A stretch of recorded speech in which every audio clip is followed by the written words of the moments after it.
आता पाऊस कमी झालाय, सो मी आता टाकळ्याची भाजी शोधायला चालली आहे. तर मी आता टाकळ्याची भाजी शोधते. इथे दिसत तर नाहीये.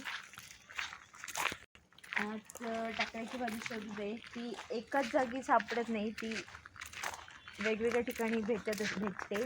पाऊस पडल्यानंतरच भेटते ती काही बघा, ही झाडं असतात, तिची कोवळी कोवळी पानं घ्यायची असतात फक्त.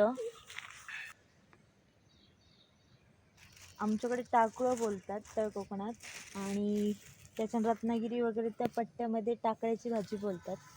ती कुठे कुठे आलेली असते, ती शोधून शोधून काढायची असते.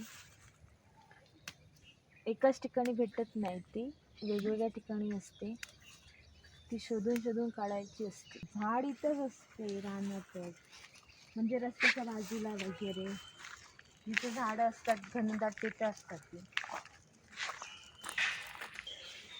मला थोडी दिसली आहे छोटी छोटी पानं, ती काढते. एवढी झाली आहे माझी काढून.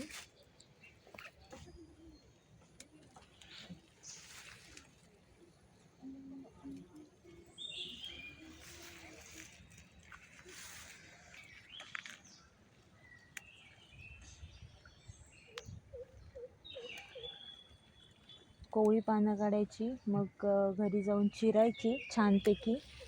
तर भेटलेली आहे भाजी. आता ती मी घरी जाणार, स्वच्छ धुणार, कापणार, कांदा मिरचीची फोडणी देऊन ती जरा वाफेवर शिजवणार. बस त्यात ओलं खोबरं आम्ही घालणार आणि छानपैकी भाजी तयार करणार आहे.